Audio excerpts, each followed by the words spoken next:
démarrons tout en douceur avec... Oh, ça fonctionne, ce bouton fonctionne, c'est incroyable. On démarre tout de suite avec la Xbox Series S. J'ai l'impression d'avoir une régie chez moi. Pas du tout. On démarre tout de suite avec la Xbox Series S. Ça avait en fait leaké et puis dans la foulée ils l'ont officialisé. Qui, comme on peut le voir sur ces magnifiques photos, est une mini Xbox Series X. Et qui est aussi un petit peu plus mini sur la partie spécification. Parce qu'en fait c'est ça qui nous intéresse. Hein. Ce qui nous intéresse en fait c'est un petit peu ce qu'elle a sous le capot. Ce qui est cool c'est qu'ils ont fait un petit tableau résumé qui compare la Xbox Series X à la Xbox Series S. Et la première chose qu'on remarque qui est très intéressante avec cette série S, c'est que au niveau du processeur, en dehors de fréquences un poil plus faibles, on a droit au même processeur 8 cœurs utilisant l'architecture Zen 2. Ça c'est cool, faut voir comment les développeurs vont exploiter les processeurs sur les jeux Xbox Series X et Series S, mais ça devrait permettre en fait de peut-être pouvoir afficher moins de polygones, ça va permettre, il y aura moins de polygones qui pourront être affichés à l'écran parce que la partie GPU est beaucoup plus limitée, mais au moins sur potentiellement tout ce qui va être physique ou l'IA dans les jeux, etc. Enfin ce genre de choses pourrait être ne pas être complètement rabaissé parce que le processeur est complètement à la ramasse. Donc là on a quand même un 8 cœurs 16 threads avec 200 MHz de moins. Alors justement sur la partie GPU ensuite, on a quand même beaucoup moins d'unités de calcul et des fréquences vraiment massacrées. Surtout le nombre d'unités de calcul, en fait, le fait de passer de 52 à 20 unités de calcul sur le GPU RDNA 2, ça pique un peu. Donc au final, effectivement, on se retrouve avec 4 teraflops au lieu de 12,15. Donc pour rappel, les teraflops, c'est un nombre d'opérations sur des nombres à virgule flottante que peut effectuer la carte graphique chaque seconde. Donc c'est pas du tout indicatif du nombre d'FPS qu'on va avoir, etc. C'est juste un nombre d'opérations que la carte peut faire sur un certain type d'instruction. Mais généralement on communique là-dessus et ça permet de se faire une idée. Bref, tout ça pour dire qu'on a quand même 3 fois moins de teraflops. On adore les teraflops et il y en a 3 fois moins. Donc c'est un petit peu effectivement coupé au couteau. Mais comme vous avez pu le voir, la Xbox Series S va débarquer à 300$ et 300 € chez nous. Donc c'est quand même plutôt cohérent. Le rapport perf-prix reste plutôt intéressant. Commençons avec Nvidia, puisque comme je disais tout à l'heure, plein de belles choses du côté de chez Nvidia. Donc oui, on commence en douceur sur les RTX 30, au cas où vous ne l'aviez pas vu passer, il y a une nouvelle photo qui a été publiée, où en gros on voit les 3 Founders côte à côte. En gros ce qui est intéressant avec celle-là, c'est qu'on avait vu pas mal de photos IRL de la 3090, mais 3080, 3070 un peu moins. Donc ça permet de se faire une idée un peu de la taille, ça permet un peu de se faire une idée du look, même si c'est pas les versions finales, c'est des samples, mais ça donne une très bonne idée. Si vous voulez un peu plus d'infos sur la RTX 30, à nouveau instant auto-promo, je vous ai fait une vidéo récap où je suis revenu sur les annonces qu'ils ont faites le 1er septembre. Une des choses intéressantes que j'ai vu passer, c'est pour ceux qui veulent faire du water cooling custom, puisqu'il y a enfin une marque Bixby, que je ne connaissais pas d'ailleurs avant de tomber sur cette news. Il y a une première marque qui a annoncé un water block pour la RTX 3090/3080 en version Founders Edition. Alors la précision est importante puisque, comme vous savez, la Founders Edition a un PCB assez particulier, très compact, et en fait les waterblocks qui avaient été déjà annoncés, dont on avait parlé rapidement, c'était des waterblocks pour les designs de référence. Si jamais vous n'aviez pas vu, normalement Nvidia aurait dû autoriser la publication des premiers benches pour des benches officiels par les testeurs de la 3080. Ça aurait dû être publié aujourd'hui, mais ça a été reporté à 15 h le 16 septembre. Il y aura les benchmarks autres que ceux d'Nvidia.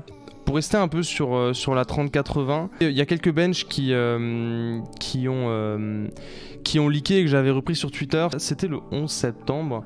En gros, Nvidia, dans leur slide, ils parlaient de 480 aurait 2 fois les perfs de 2080.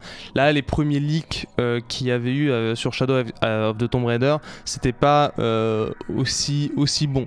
C'était plutôt 2 fois une 2060 Super en 1440p. Et donc, ça pourrait indiquer effectivement que ce graphique d'Nvidia était plutôt optimiste. Ceci dit, les leaks qui ont été publiés, ça reste des leaks, donc c'est toujours à prendre avec des pincettes, c'est pas sûr à 100%, on connaît pas parfaitement les conditions de test, etc. Donc c'est pour ça, pour la 3080, dans 2 jours on sera fixé. Et ce qui m'avait un peu marqué, moi, c'était le bench sur Far Cry où c'était assez catastrophique. Après là, pour moi, ça vient plutôt du jeu, comme je disais sur Twitter. Ça vient plutôt du jeu ou du moteur du jeu ou le moteur du jeu qui gère très mal le CPU. Donc voilà pour ces petits leaks supplémentaires sur la 3080. Si vous me suivez sur Twitter, évidemment, vous le saviez déjà. Des fois, je tweete des choses utiles. Je tiens à le préciser. Et on va maintenant passer à des petites infos supplémentaires sur la 3070. Enfin, c'est une petite information supplémentaire sur la 3070, puisque elle va être disponible le 15 septembre. Ça a été confirmé sur le portail presse d'NVIDIA. La 3070 sera dispo le 15 septembre en même temps que les benches. Pareil, 15h heure française.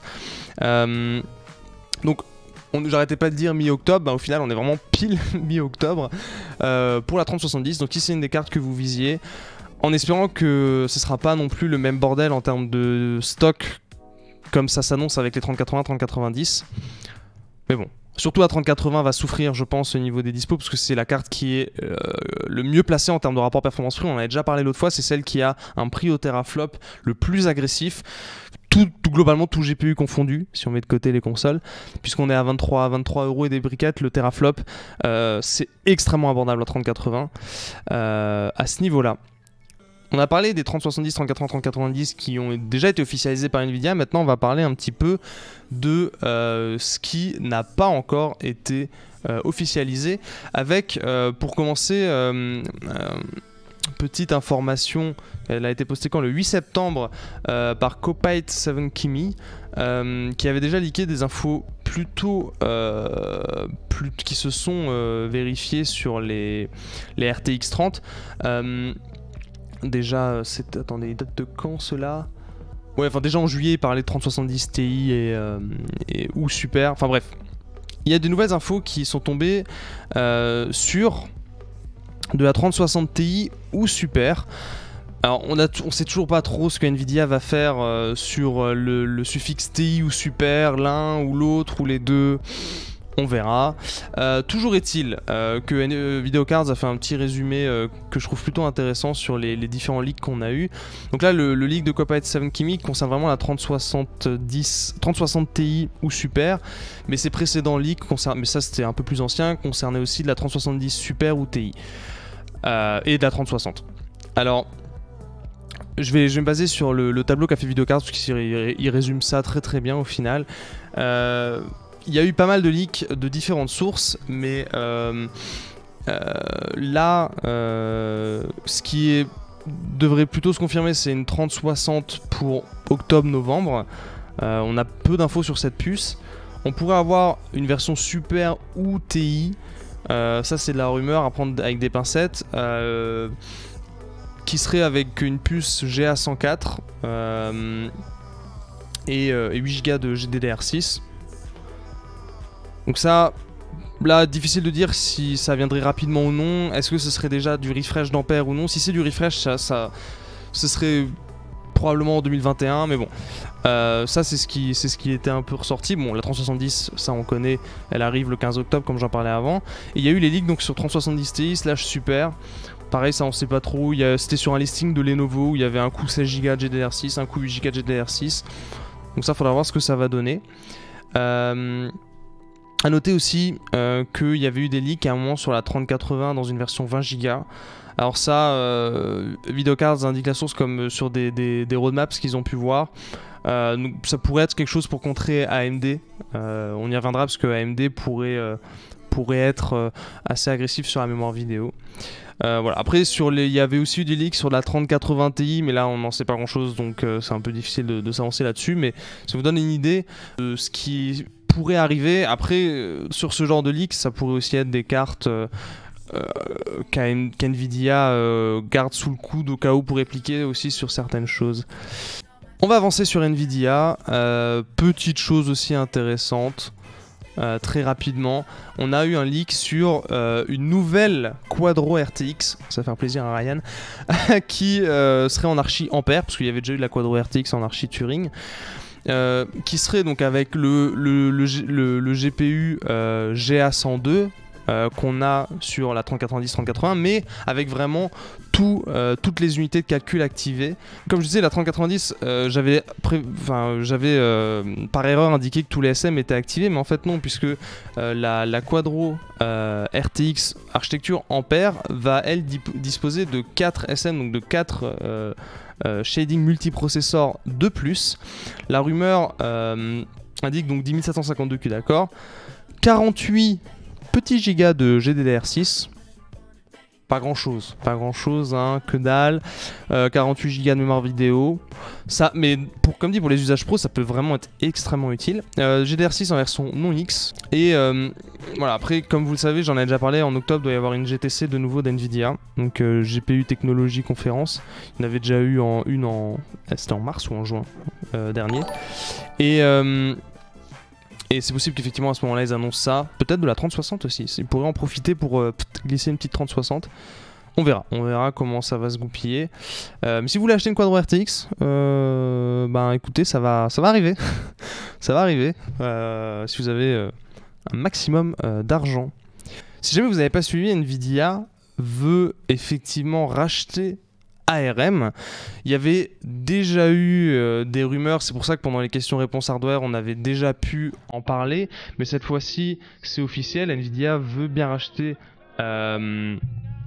ARM, puisque après, comme le dit Next Impact, après la période des rumeurs, celle de la procédure officielle a démarré. Alors, pour rappel, rapidement, ARM, si vous connaissez pas, vous connaissez peut-être pas le nom ARM, mais vous avez forcément quelque chose chez vous qui utilise l'architecture ARM. Puisque ARM en fait conçoit des architectures de processeurs, ils les fabriquent pas eux-mêmes, ils sont pas un fondeur de puces comme peut l'être Nvidia, Intel, Nvidia pardon ne font pas des puces, mais ils passent par des usines, mais ils ne produisent pas de puces, ou ils ne font pas produire de puces par quelqu'un d'autre. Ce sont d'autres sociétés en fait qui payent une licence pour utiliser les architectures ARM.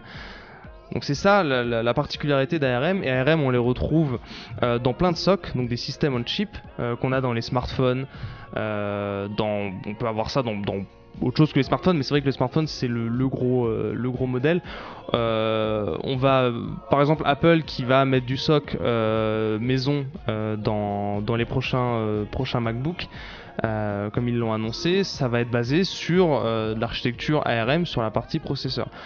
Après, ARM fait des SoC complets, mais après il y a des fabricants qui font un peu leur micmac, qui prennent les architectures de microprocesseurs ARM, mais après ils vont prendre des GPU, donc la partie graphique ça va être autre chose, ça va pas être du ARM, ou alors le modem réseau ça va être autre chose.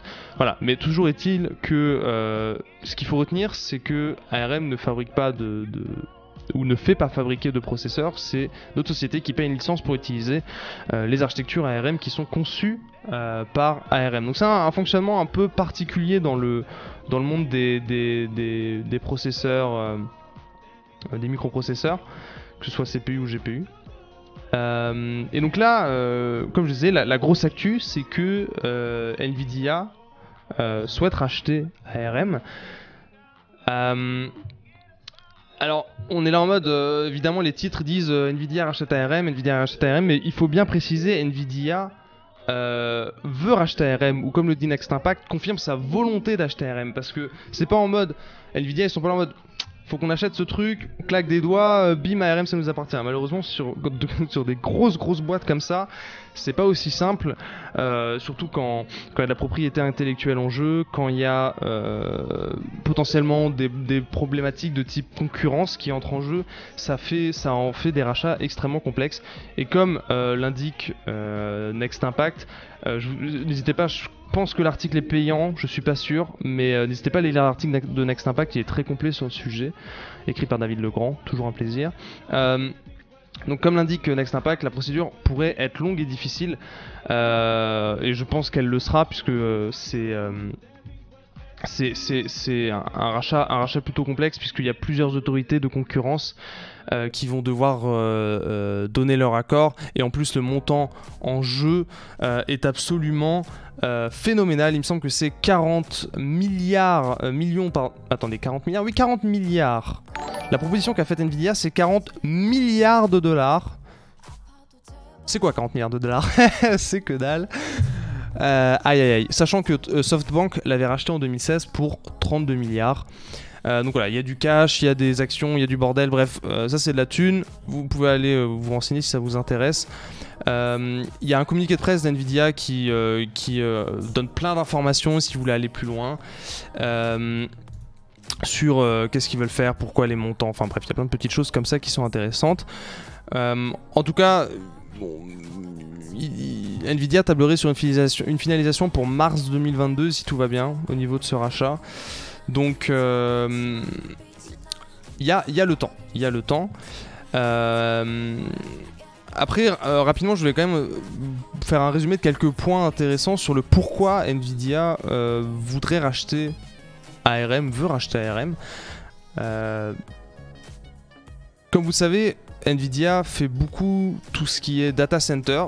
Ampère par exemple, les premiers GPU Ampère qui sont sortis, c'était pas pour le grand public, c'était pour les data centers avec les puces A100 en mode data center pour utiliser les GPU pour accélérer du machine learning, pour accélérer tout ce que vous voulez.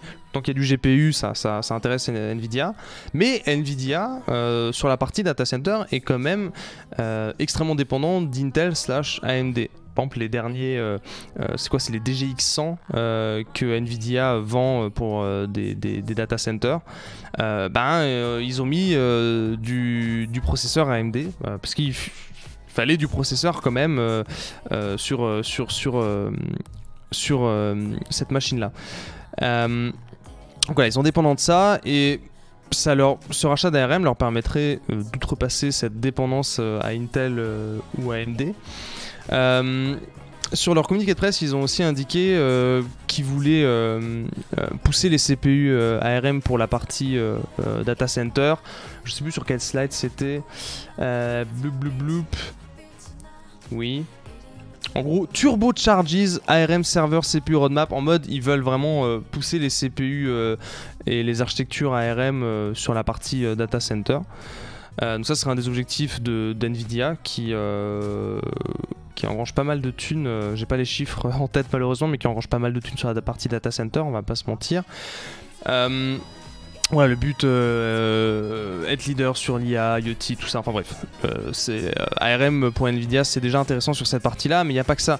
Il y a aussi sur la partie mobilité, donc smartphone & co, où ça peut être extrêmement intéressant pour Nvidia qui pourra, alors à voir comment ça va se goupiller en pratique, mais bon on en est loin, mais qui pourrait en fait pousser de l'archi GPU Nvidia dans des SoC ARM plutôt que de mettre de l'architecture graphique Mali conçue par ARM. On parlait avant, quelqu'un parlait dans le chat aussi d'Adreno, donc ça permettrait en fait de pousser de l'archi Nvidia sur ce genre de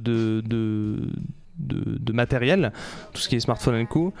Un des bons exemples où Nvidia a réussi à faire une puce comme ça, c'est sur la Switch, qui utilise du Tegra, je sais plus quelle déclinaison de Tegra pour la partie graphique, et de l'ARM évidemment pour la partie CPU. Donc ça permettrait d'avoir du GPU CPU maison pour Nvidia et de pas être dépendant de quelqu'un d'autre pour la partie CPU, parce que l'ARM leur appartiendrait.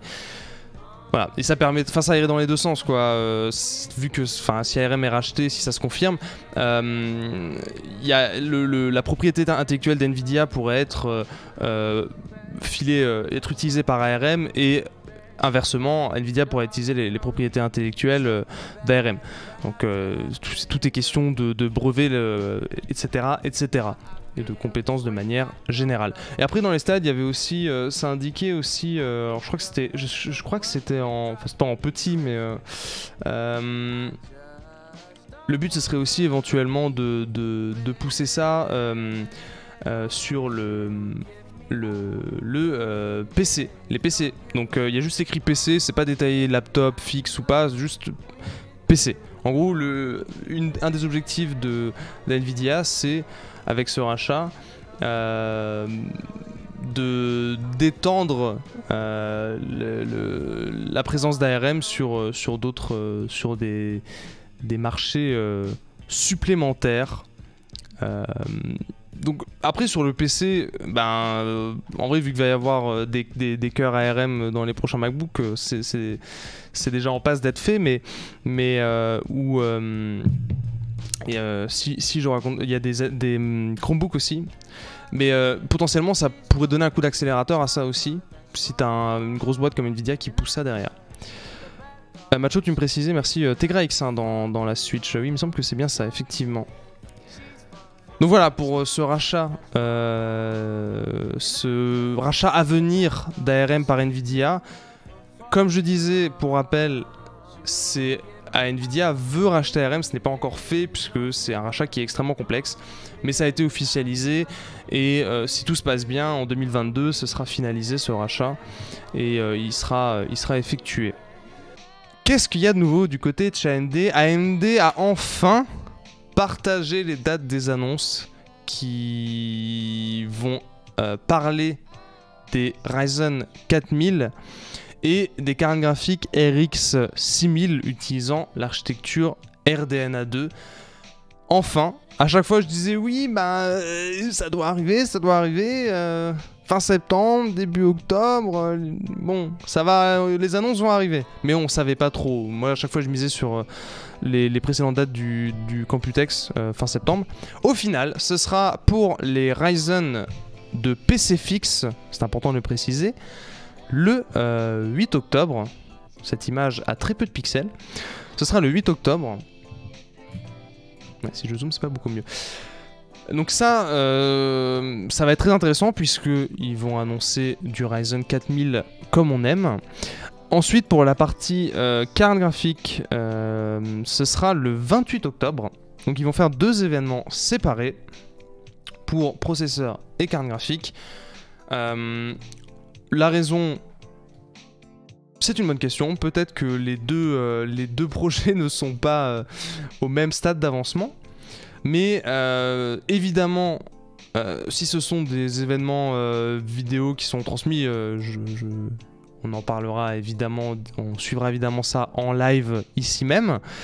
Mais du coup, en attendant ces deux événements, on va quand même faire un petit point tout d'abord sur Zen 3. Donc Zen 3, si jamais vous n'avez pas suivi, c'est l'architecture pour les processeurs Ryzen de 4ème génération, les Ryzen 4000 de PC fixe, à ne pas confondre avec les Ryzen 4000 qui sont des APU avec une partie graphique intégrée. Ça, c'est pas du Zen 3. Merci AMD pour le pire nommage du monde à ce niveau-là. Là, on parle bien de processeurs Ryzen 4000 utilisant l'architecture Zen 3, donc qui va être une nouvelle architecture qui va être annoncée le 8 octobre. En termes de nouveautés sur Zen 3, on va avoir évidemment des améliorations sur l'architecture, c'est toujours ça qu'on apprécie, qui vont permettre une amélioration de l'IPC, le nombre d'instructions par cycle d'horloge qui peuvent être traitées. Et qui dit IPC plus élevé, dit performance plus élevée à fréquence égale, donc on apprécie, évidemment. On va aussi avoir, ça c'est une affirmation, du 7 nanomètres amélioré de chez TSMC. Il y a quelques temps, je parlais de l'éventualité qu'il y ait du 7 nanomètres EUV, mais ce ne sera pas du 7 nanomètres EUV malheureusement. Il était, de ce que j'ai cru comprendre, pas encore prêt. Donc on va avoir du N7P, donc c'est du 7 nanomètres de chez TSMC qui est amélioré. Donc même si c'est pas le 7 nanomètres UV, on devrait quand même avoir des améliorations au niveau des fréquences grâce à ce 7 nanomètres amélioré. Potentiellement aussi moins de déchets pour moins de pertes sur la gravure du côté de la production. Donc ça c'est plutôt intéressant. Il y a aussi une rumeur, j'avais quand même besoin de vidéocards, il y a quand même une rumeur intéressante et qui est plutôt plausible puisque ça a été tweeté par Yuri Bubbly OneOsmos, qui est le créateur de DRAM Calculator for Ryzen, qui a trouvé des infos en bossant sur Clock Tuner for Ryzen, dont j'avais déjà parlé dans un précédent retour sur l'actu hardware, et qui évoque en travaillant sur l'AGESA, donc c'est le microcode que file AMD pour la gestion de ses processeurs par les cartes mères, enfin bref, c'est un sacré bordel, mais en tout cas en bossant sur l'AGESA 1.08.1, il a vu passer des choses intéressantes, dont quelque chose qui évoquait du processeur 10 cœurs pour Zen 3, donc des Ryzen 4000 potentiellement 10 cœurs. Je l'avais tweeté la semaine dernière justement quand c'était sorti. Donc ça veut pas dire forcément qu'il y en aura un, mais en tout cas il y a des pistes qui semblent tendre vers ça. Donc on pourrait avoir un Ryzen 4000 10 cœurs. J'espère grandement que le 4800X du coup sera un 10 cœurs 20 threads, parce que actuellement le 3800X ne fait absolument aucun sens, c'est de la merde. Enfin le rapport performance-prix est pas très bon. Donc voilà, on pourrait avoir du 10 cœurs en Ryzen 4000, ça va être, si c'est ça, ça peut être intéressant. Pas forcément pour du gaming, parce que pas forcément exploité, mais pour d'autres usages, ça pourra vraiment faire un bon compromis entre le 12 cœurs et le 8 cœurs. Entre les deux, hein, 10 cœurs évidemment. En autre nouveauté dont parlait justement One Osmos, on avait un support de Curve Optimizer, je cite, qui permettrait donc d'avoir plus de souplesse sur l'ajustement des fréquences, avec un changement de fréquence pour chaque cœur, sans restriction. Parce qu'actuellement on peut effectivement faire des ajustements de fréquence, mais c'est assez restrictif, on peut pas rentrer au niveau d'un bloc de cœur et dire ce cœur là telle fréquence, etc. Donc on pourrait avoir des changements de fréquence pour chaque cœur de manière assez fine. Faudra voir, alors là évidemment en pratique on sait pas trop comment ça va vraiment fonctionner, si ça va être vraiment aussi flexible que ce que semble indiquer cette rumeur de ce, en tout cas ce qu'a déniché One Osmos. Ensuite, le dernier point aussi qu'a trouvé One Osmos, c'est une nouveauté au niveau de l'Infinity Fabric. Donc l'Infinity Fabric, pour rappel, c'est ce qui fait l'interco entre les cœurs, le contrôleur mémoire, la mémoire vive, l'input-output, donc SATA, etc. Donc ça, c'est quelque chose, c'est un élément assez important de l'Infinity Fabric dans l'architecture des processeurs Zen. Et là, dans le code AGESA, il y a quelque chose qui fait référence à des diviseurs au niveau de l'Infinity Fabric, donc qui permet du coup de diviser des fréquences de fonctionnement, ce qui permettrait d'avoir plus de flexibilité sur les fréquences du contrôleur mémoire. Donc avec des fréquences du contrôleur mémoire qui pourraient être plus élevées. Donc évidemment, ce sera à voir en pratique si ça permet d'avoir un support mémoire plus sympa pour monter plus haut en fréquence mémoire, mais ça pourrait être un des mécanismes qui serait mis en place sur les processeurs Zen 3 pour améliorer le support de la mémoire vive. Donc c'est assez technique au niveau de l'architecture, on va pas se mentir, mais si en pratique ça permet de monter plus haut en fréquence, parce qu'actuellement monter au-delà de 3006, en vrai 3008 ça globalement ça pose pas trop de soucis, mais effectivement ça peut être potentiellement plus difficile.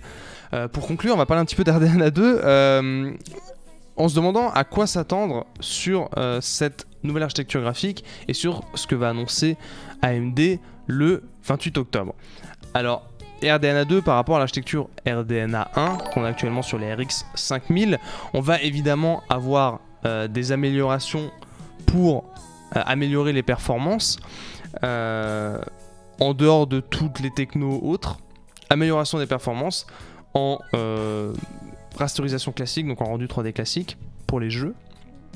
On devrait avoir des cartes graphiques avec l'architecture RDNA 2, donc des GPU Navi 2X qui auront donc, grâce à l'archi RDNA 2, du ray tracing matériel, le support du VRS, donc le Variable Rate Shading, qui permet d'avoir des zones de l'image qui sont moins définies pour améliorer les performances. Donc dans un jeu de voiture par exemple, le décor qui défile avec du flou de mouvement, on s'en fout d'avoir un milliard de polygones qui sont dessinés. Donc ça permet d'avoir des gains de performance assez intéressants dans les jeux qui peuvent en tirer parti. On va avoir du DirectX 12 Ultimate, mais avec les fonctionnalités de niveau 12-2, donc ce qui est plus que le DX12 Ultimate, avec des fonctionnalités supplémentaires que le DX12 Ultimate qu'on va avoir qu'on a sur les RTX 20 ou RX 5000. On voit, évidemment, c'est le petit graphique que vous voyez actuellement sur l'Intech. AMD annonce avoir en pratique, évidemment. À nouveau, c'est AMD qui l'annonce, hein, il faudra voir si ça se confirme. Mais AMD annonce une efficacité énergétique 50% supérieure. Donc on peut avoir 50% de perf en plus pour la même conso en termes de watts. Donc un rendement énergétique qui devrait être plutôt bon. En partie, évidemment grâce aux 7 nano, mais aussi grâce aux améliorations liées à l'architecture. Donc il faudra voir en pratique ce que ça va donner. Mais vous avez la vidéo quand même, Breakthrough Gaming Architecture. Donc bon, architecture, voilà, ça va être trop bien. Bon, évidemment, ils font des promesses, il faudra voir en pratique ce que RDNA 2 va donner. Mais bon, c'est plutôt encourageant parce que quand on voit la puissance que RDNA 2 arrive à délivrer sur les prochaines consoles, parce que c'est de l'archi, c'est pas exactement du RDNA 2, mais c'est basé sur RDNA 2 ou RDNA 1. Ça permet quand même de se faire une idée du potentiel de cette architecture. Et je pense que sur les RX 6000, on devrait avoir quelque chose de plutôt sympa. Évidemment, attendons de voir les annonces le 28 octobre. Est-ce qu'ils vont réussir à concurrencer la 3080 ?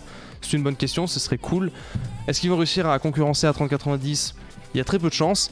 Mais par contre, s'ils arrivent à concurrencer la 3080 qui est une carte à 700 €, on proposait moins cher pour les mêmes perfs ou le même prix pour plus de perf, ce serait vraiment cool, ça remettrait un petit coup de concurrence dans le bordel, ce serait très appréciable. Bzikashmir, tu sais, première image d'une RX 6000 à l'instant, au secours, qui l'a posté? Ah oui, merci Bzikashmir pour l'image. Ah oui, effectivement, bon timing. Ils ont posté ça il y a littéralement 5 minutes. Mais c'est incroyable. Donc c'est le design, alors effectivement les leaks parlaient de design de référence d'AMD meilleur que ce qu'ils avaient fait par le passé, et ça a l'air plutôt intéressant. Donc le tweet indique regardez ces premiers designs d'une RX 6000 series avec l'architecture RDNA 2, avec un nouveau refroidissement, blablabla, vous allez pouvoir jouer à Fortnite. Super. Et il y a des codes, ça ressemble un peu à une RTX 20 Founders en fait. Il y a sur le haut de la carte, ça ressemble vachement. Pour moi, il y a on sent un petit... le Radeon, il est placé quand même exactement au même endroit. Il y a le petit... Mais sinon, ça a l'air quand même beaucoup plus encourageant que les précédents designs de référence de AMD. C'est plutôt sympa. Vu comme ça, c'est plutôt sympa. On a du 2x8 pins. Ça, c'est moins encourageant. Premier ressenti comme ça, plutôt sympa. Donc là, on est sur du design de référence napolitain. Même pas une custom. Ce serait le design de référence que AMD pourrait vendre. Alors... généralement, le design de référence AMD n'était pas trop dispo.